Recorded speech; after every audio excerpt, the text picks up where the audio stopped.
The elevator doors opened to the 45th floor, and for the first time in months, her heartbeat drowned out the city below. Amara had promised herself she wouldn't look back, but the scent of his cologne, faint and haunting through the glass hall, cracked her resolve. This wasn't just her resignation.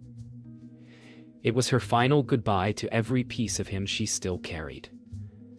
The office gleamed like a gallery of wealth, black marble, steel, and silence. Julian Cross stood by the window, his reflection burning gold in the morning light. When he turned, the air shifted.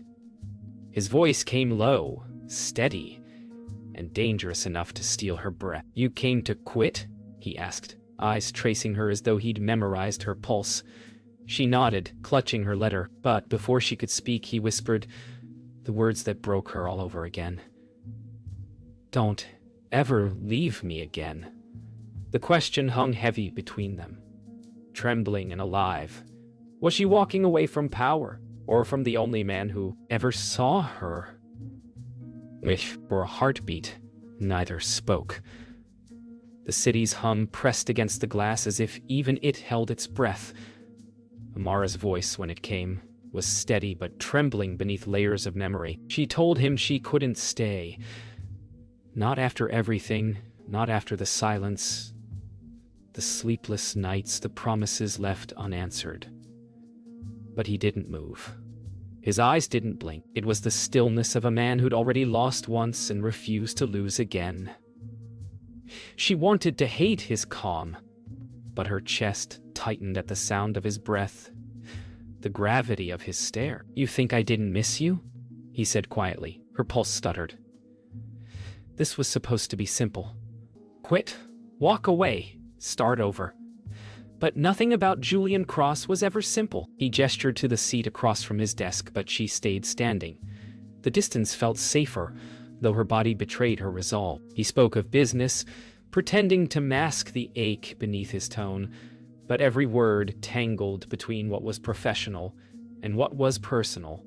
She reminded him that she wasn't here for closure, only to leave clean. Yet when she met his gaze, he saw the man who used to pull her close during midnight deadlines, who once promised forever between drafts and dreams. The silence turned sharp. He finally said, "You think walking out a race is what we were?" And she realized he wasn't asking for her resignation.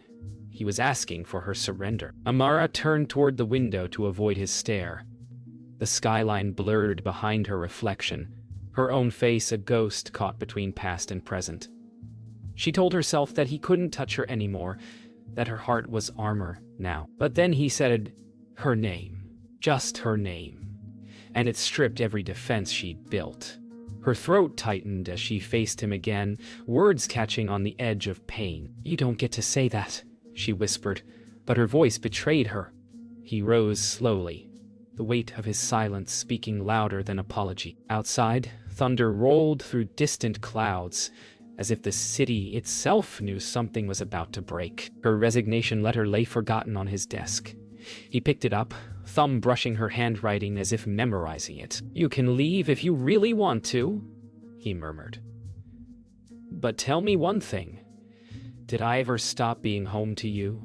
The question pierced every wall she'd built. She turned, tears streaking through the strength she wore so carefully. For the first time, she didn't answer. Instead, she let silence confess what pride refused to.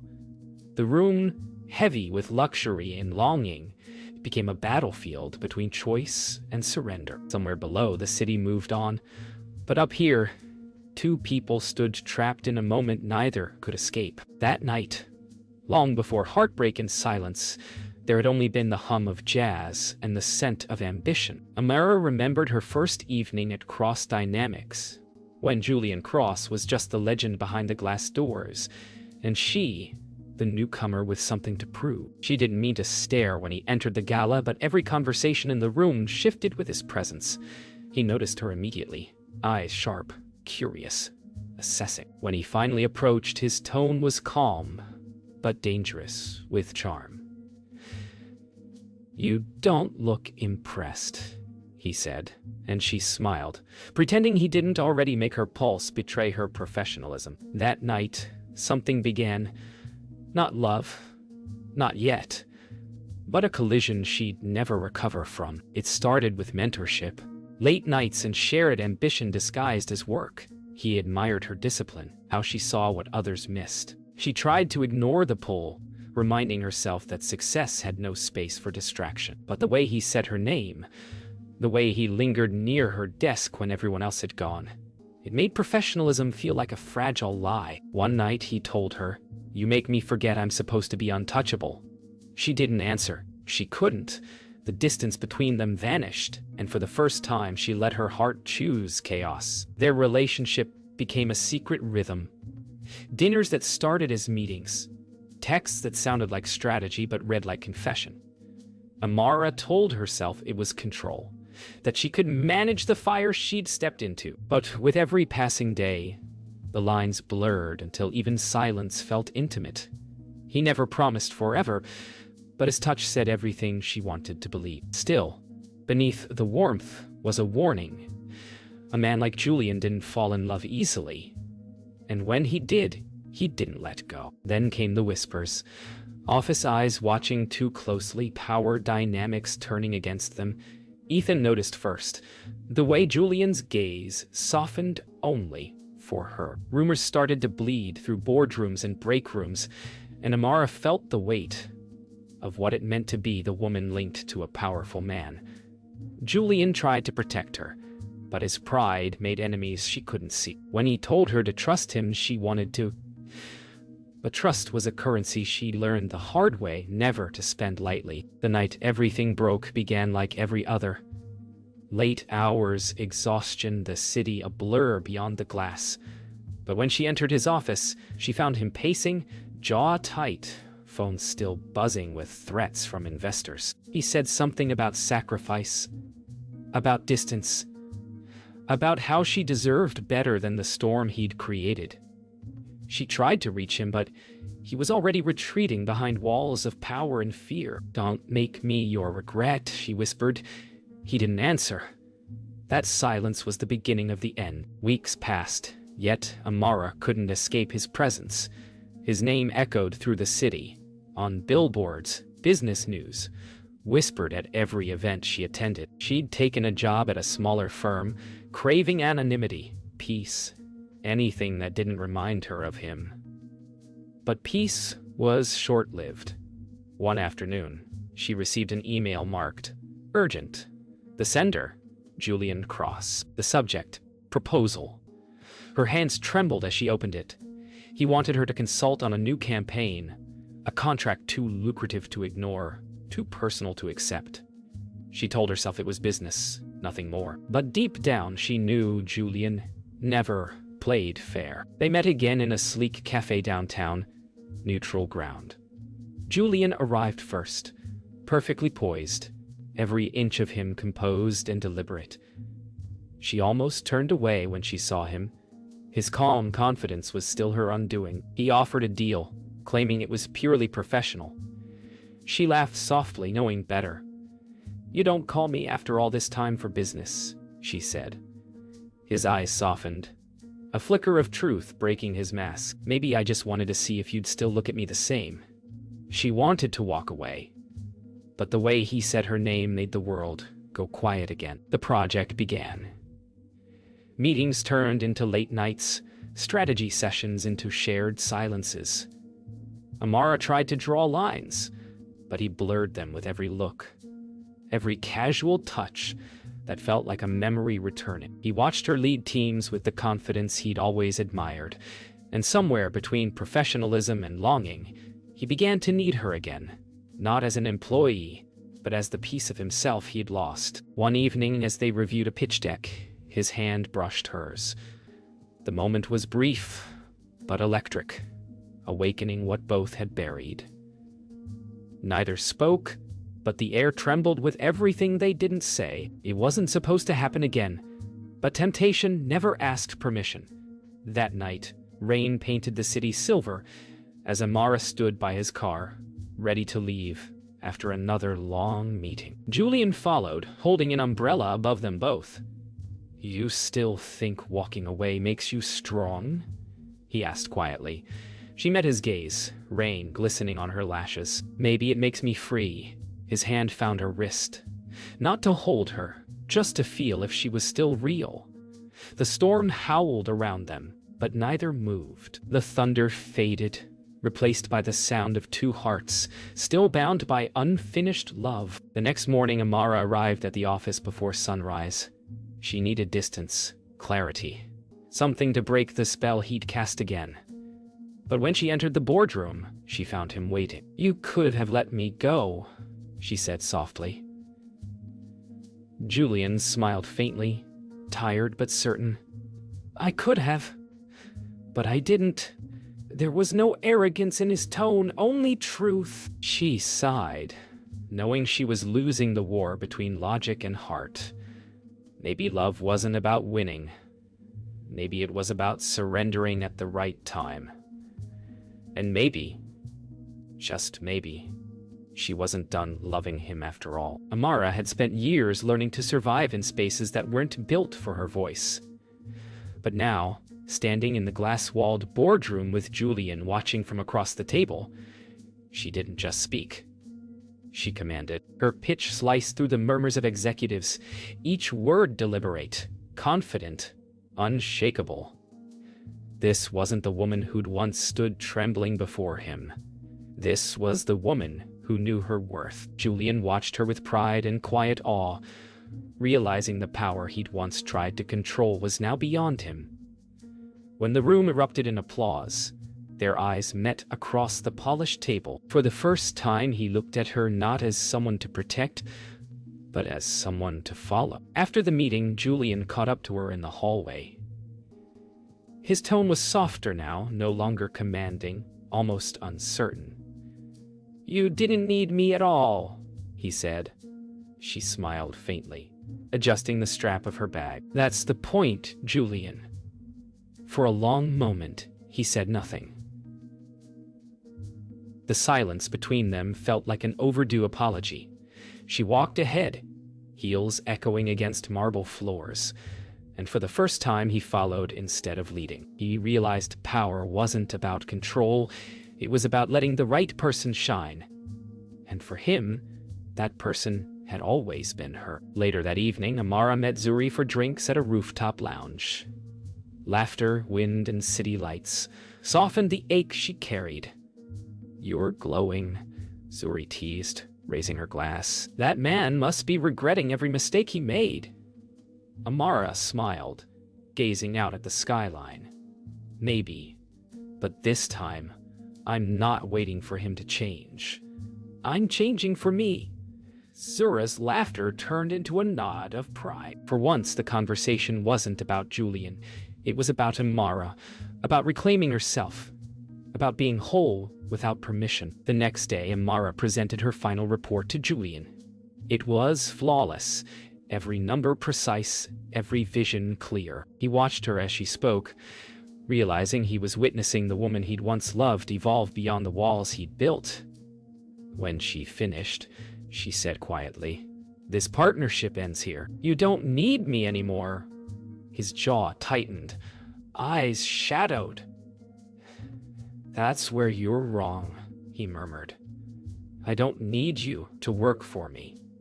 I need you to forgive me."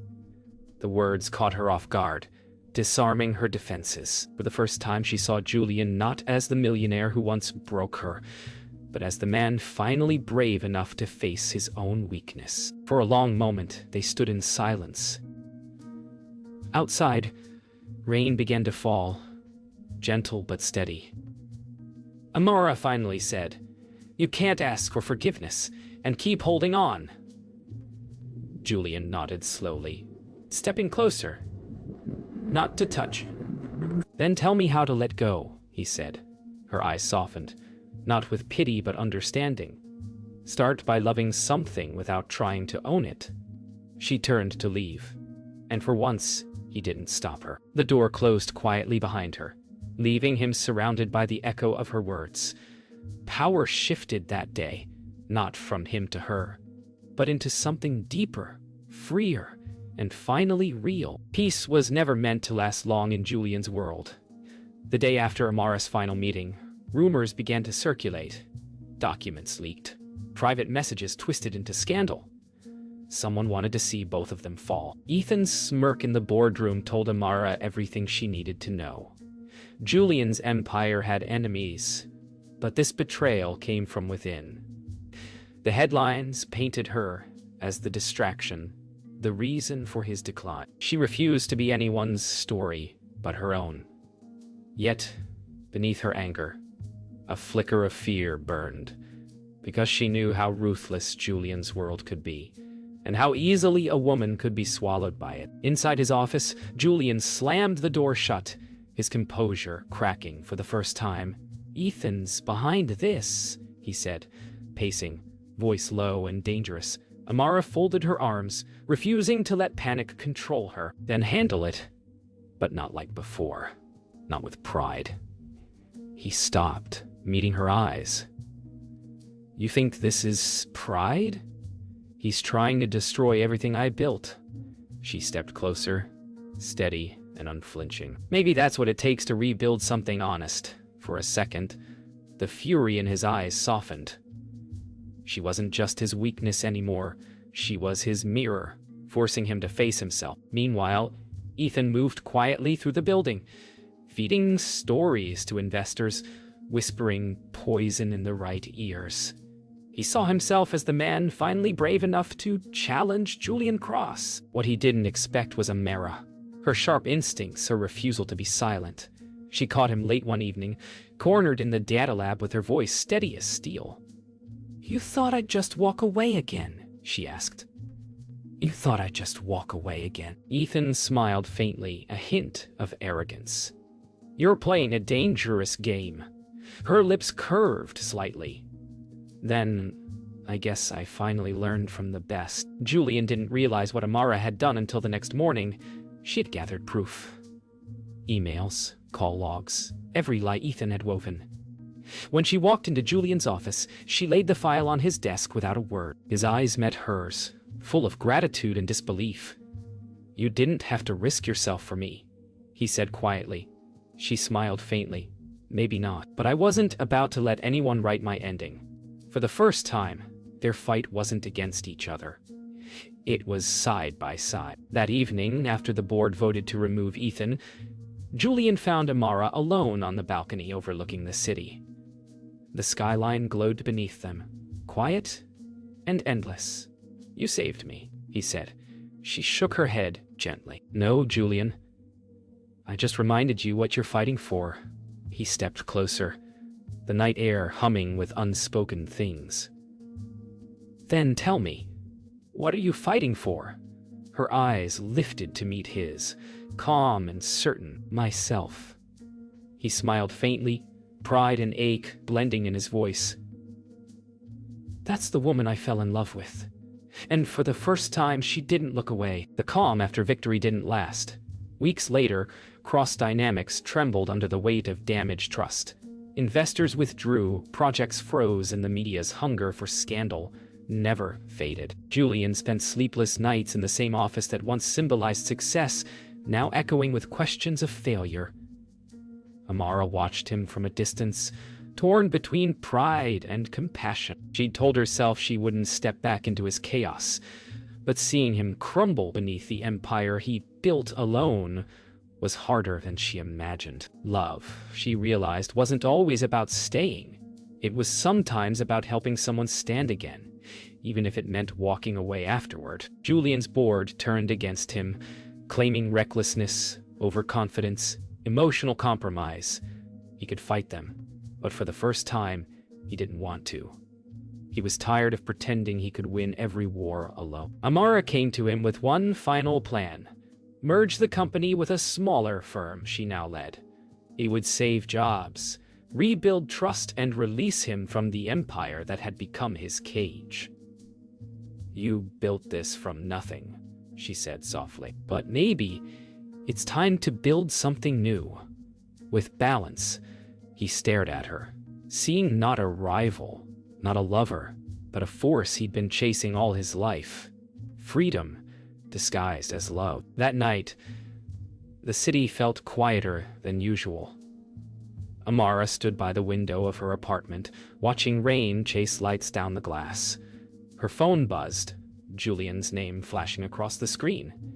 She hesitated, then answered. His voice was low, stripped of the armor he usually wore. If I lose it all, would you still see me the same?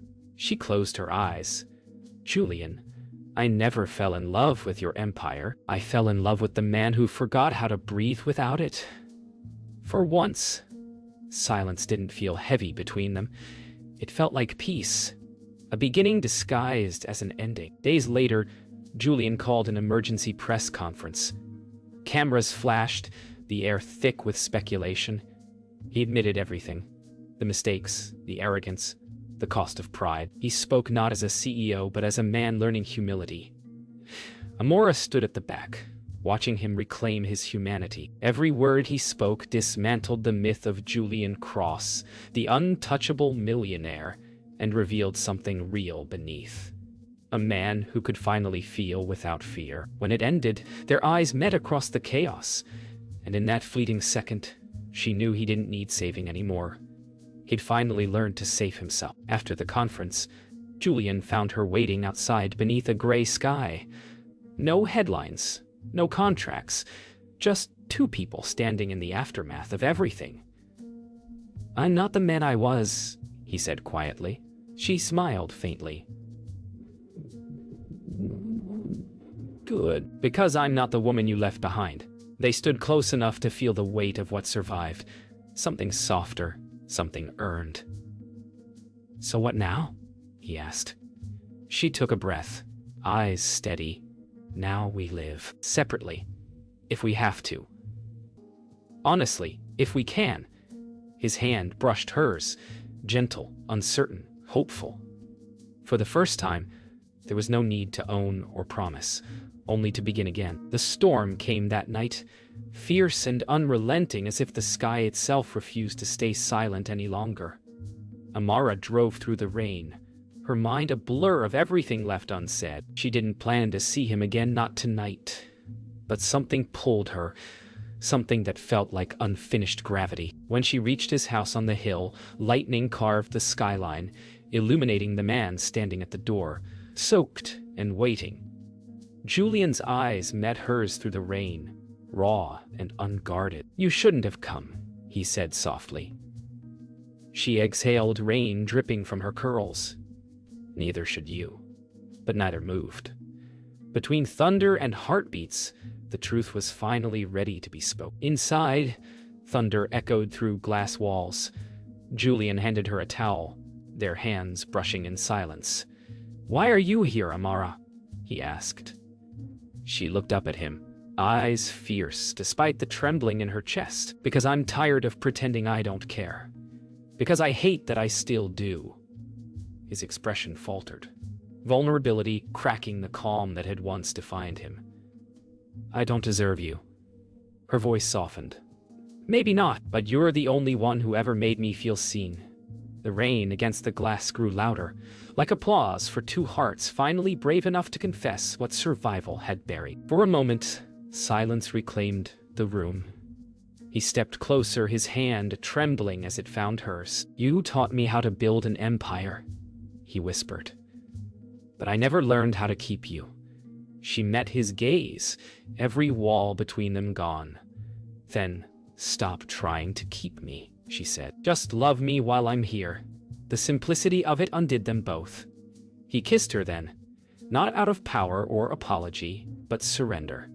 It was a kiss years in the making, soaked in forgiveness, pain, and promise. When they broke apart, she smiled through tears. That's all I ever wanted. Hours later, they sat together on the floor near the window, watching lightning crawl across the horizon.